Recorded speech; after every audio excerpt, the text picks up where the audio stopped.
सब अंधियारा मिट गया, दीपक रह गया बात। जब मैं का मतलब एक अहंकार, इतना बड़ा इंसान बन गया, इतना बड़ा गुरु बन गया, इतना बड़ा धर्मात्मा बन गया, इतना बड़ा इंसान बन गया। जब मैं आ गया, तो जब मैं था, मैं आ गई तो हरी चला गया, और जब हरी आया तो वो मैं खत्म हो गया। इसलिए कहते हैं कि मिटा के अपनी धरती को अगर कुछ महत्व चाहे, दाना खाद में देकर पूरे गुंजार होता है। जब हम अपने आप को मिटा देते हैं, जैसे दाना मिट्टी में मिल रही, उसमें अंकुरण पैदा होता, वृक्ष बनता और उससे फल आता। ऐसा बीज हमने बोला था, वैसा ही उससे फिर फल भी आएगा। कौन सा हम बीज बोल रहे हैं? हम अहंकार का बीज बोल रहे हैं, तो अहंकार का ही फल बनेगा। और हम हरि का बीज बोल रहे हैं, तो हम हरि बने। कह दिया कि जब मैं तो वो नहीं कहा, और जब मैं खत्म हो गई तो मैं वही बनी। जैसे कि जानत तुम्हें हो जाएगी, जो तो जान गया वो वही बन गया, उसमें कोई भेद नहीं रहता। तो जिस परमात्मा की प्राप्ति की हम बात कर रहे हैं, जिस परमात्मा का सानिध्य देने के लिए हम प्रयासरत हैं, हम सोच रहे हैं कि हम भक्ति करेंगे, उपासना करेंगे, भक्ति कार्यक्रम करेंगे तो परमात्मा का हमें सानिध्य मिलेगा, परमात्मा का हमको लाभ मिलेगा, परमात्मा की कृपा मिलेगी। परमात्मा की कृपा हमें क्यों नहीं मिल रही? उसका कुछ ना कुछ कारण होगा। आज जहाँ तहाँ कहीं जल प्रलय आ रही है, कहीं और दूसरी विपत्तियाँ आ रही है, उस सबका कारण कि हमारे अंदर तो हरि नहीं, क्योंकि जब वो हरि होगा तो मैं खत्म हो जाता है। भगवान महावीर को जब मैं खत्म हुई तो तुमने देखा कि कुछ भी नहीं था। मीरा भाई के अंदर जब मैं खत्म हुई और हरि प्रकट हुआ तो वो कभी कभी हरि को गाने लगे थे, किसी सुरक्षा की जरूरत नहीं पड़ी। तो जब हरि है, हरि को कौन मार सकता? उस आत्मा परमात्मा को कौन क्षति पहुंचा सकता? कोई नहीं पहुंचा सकता। अगर क्षति की बात अगर हम करते हैं तो हम बहिर्मुखी हैं, हम अंतर मुखी नहीं है, हम अपनी अंतर आत्मा व्यक्त पहुंचे नहीं। अभी बाहर घूम रहे हैं, माया के संसार में भ्रमण कर रहे हैं। खूब माया हमें अपने सर पे डाल दी और माया की खोज में अपने डब्बे बिल्कुल मिट्टी में जाके मिलते। हाँ, जैसे तो माया को हटाओ अपने ऊपर से, जो मिट्टी आ गई है उसमें तो हटाओगे, कभी तो बाहर निकलो, तभी तो हमारा उत्थान होगा। हम मिट्टी के बोझ में दबे पड़े। इसलिए हमारे जितने भी महापुरुष या संत आए, उन्होंने त्याग की बात कही है। त्याग आज त्याग कहाँ है? केवल नाम है, खाली संत नाम है, गुरु नाम है, महापुरुष नाम है, नाम नहीं है। गुरु की परिभाषा तो है, लेकिन उसका आचरण नहीं है। गुरु बहुत बड़ी चीज बताएंगे।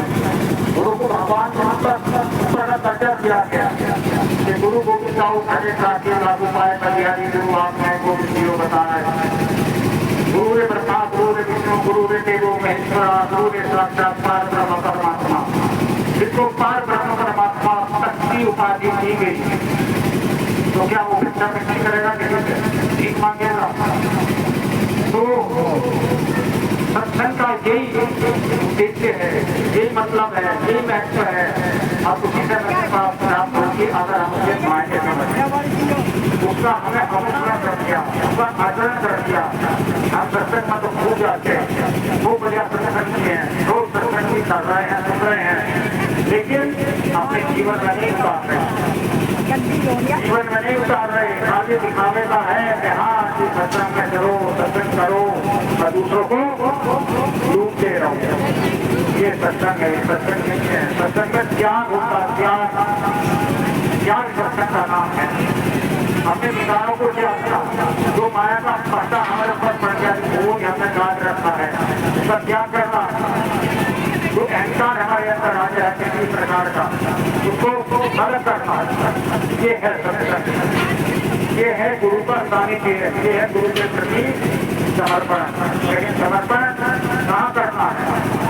भक्ति तो समर्पण ही है, समर्पण हमारे अंदर है ही नहीं। और अगर है भी तो कहाँ है? अहम के सामने, अहम के सामने हम सरेंडर कर रहे हैं, ईगो के सामने हम सरेंडर कर रहे हैं, तो क्या होगा? तो अहंकार है ईगो से, वो अगर पाप की ओर ले जाता है। सरेंडर करना है तो उस परम सत्ता के सामने करो जो हमेशा देने का काम करता है। वो परम सत्ता, वो परमात्मा, वो अनंत ऊर्जा हमें हमेशा देती है, कभी हमसे देती। तो दाता के सामने अगर हम समर्पण करते हैं तो वह देगा। अगर देते के सामने समर्पण करोगे तो देगा ही। वहीं पर अधर्म की शुरुआत हो जाती, क्योंकि धर्म और अधर्म देव और देव साथ साथ करते। ऐसा कुछ नहीं है कि हमारी दुनिया में देवी देव पैदा होंगे या अन्य लोग पैदा होंगे, वे भी होंगे। देशों में राजनीति में सत्ताधारी दल होता है, विपक्षी दल होता। सत्ताधारी दल किसी व्यक्ति काम करने विपक्षी उसमें कुछ ना कुछ कमी निकालने का काम करते रहते हैं। सत्ताधारी कल्याणकारी राज्य का काम करेगा, कल्याण का काम करेगा। ऐसे वो सत्ता जो है, जो परमात्मा शक्ति है, वो परमात्मा का काम करती है, स्वार्थ का काम नहीं करती। वृक्ष बहु में फल बके सच्ची संजय नील परमात्मा के कारण है साधु करा चली। जैसे वृक्ष कभी अपने फल नहीं खाता, नदी पानी नहीं पीती, उसी प्रकार से दूसरों के कल्याण के लिए संतों का जन्म होता है। वो परमात्मा का काम करते हैं, भले ही अपने आप के कष्ट भोग रहे हों। जैसे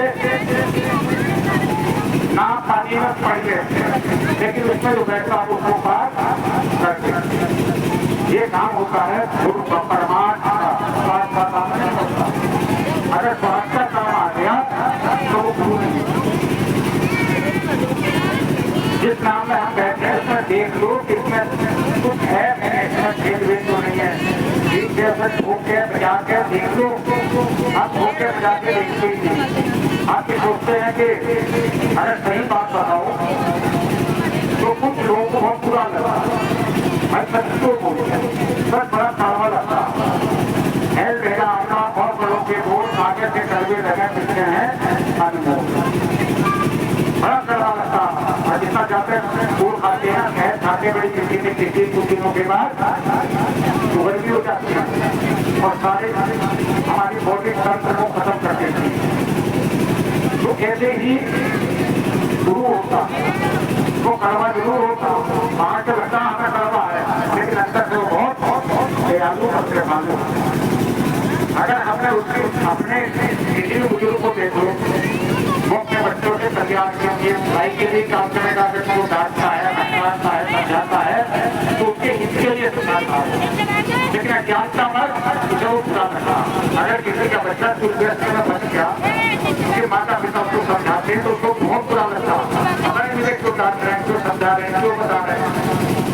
लेकिन बाद में पता लगता है दीर्घ काल के बाद, जब माता पिता का साया हट जाता है, अगर वो अकेला रहता है, तब उसको पता लगता है दादाजी के भाव का। कि अगर मैं पहले अपने माता पिता की बात को मान लेता तो आज की दूसरा में मुझे नाम देता। लेकिन कुछ माँ बाप भी ऐसे होते हैं जिन्हें बच्चों की सीख की जरूरत पड़ती। आज के बच्चे जैसी बातें बहुत इंटेलिजेंट होते हैं, वक्त के माँ बाप उल्टी दिशा में चलते हैं तो बच्चे भी समझा देते हैं। ऐसी कोई बात नहीं है कि बच्चे बुद्धिमान नहीं होते। बच्चा तो करस्तर बच्चा, माँ बाप तो रह जाते हैं। तो उनकी बातों की सुनना चाहिए कि वो क्या कहना चाह रहे हैं, क्योंकि आज नई युग का जमाना, नया युग है, नई पीढ़ी है, नई सोच है। तो सोच को भी हमें तवज्जो देनी पड़ेगी। ऐसी बात नहीं है कि हम पुरानी रीति की लाइन पर ही चलते रहेंगे। पहले कितनी परंपराएं थी, कुप्रथाएं थी, उनको भी कानून बना करके समाप्त करा गया। ऐसी आज भी बहुत सारी ऐसी प्रथाएं चल रही हैं, केवल सत्संग के नाम पर, धर्म के नाम पर, कथाओं के नाम पर, भागवत के नाम पर व्यवसाय चल रहा है। ये व्यवसायिक मामला नहीं है। भगवान का जो मार्ग है वो परमार्थिक मार्ग है, तो व्यवसायिक मार्ग नहीं है। अगर हम उसको व्यवसाय के रूप में इस्तेमाल करते हैं तो प्रकृति का रौद्र रूप दिखाती है। देखो कितने धार्मिक स्थलों पर कैसी कैसी दुर्घटनाएं हो रही, जो हमारे बहुत शौक के धार्मिक स्थल हैं, जो बड़े बड़े सत्संग भवन हैं, उनमें क्या हो रहा है ये अच्छा नहीं है। कोई भी नेट पे डाल दो, किसी के बारे में भी आसानी से तुम जान सकते हो। तो आप खोल करके अगर हम किसी के सानिध्य में जा रहे हैं, शरणागत हो रहे हैं, ये नहीं कि मेरे कहने से जाओ, अपनी आत्मा की आवाज सुनो, जो हमारी आत्मा कहती है उसे स्वीकार करो। किसी कहने सुनने विश्वास इतना मत करो जैसा अपनी आत्मा बताओ। अगर तुम कहता तो उसका भी परीक्षण करो ये बात सही है गलत है। ये हमें लुभाने के लिए तो नहीं करी जाती। बहुत से लोग क्या करते हैं, लुभाने के लिए करते हैं।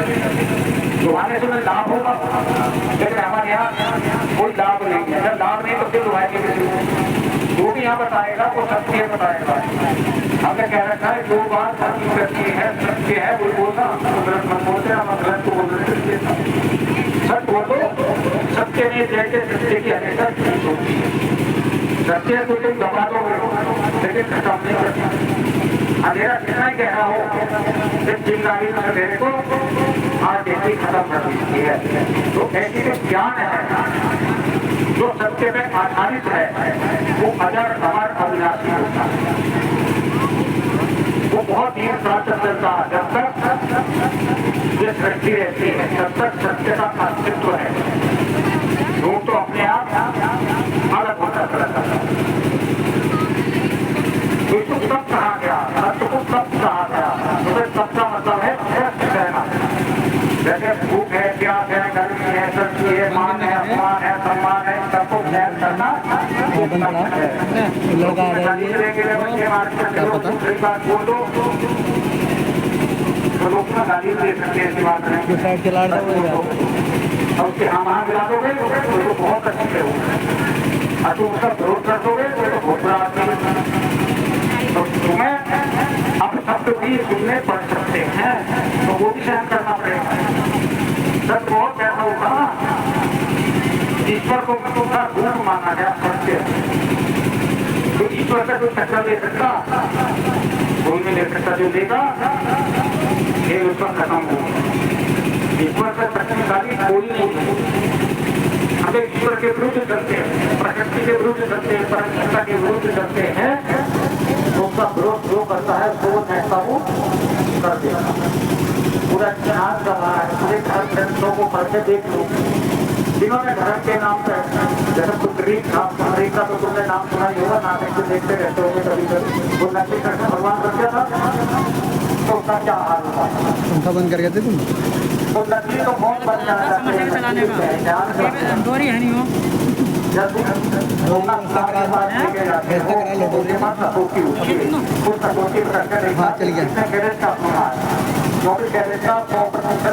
शुद्ध माना जाता है।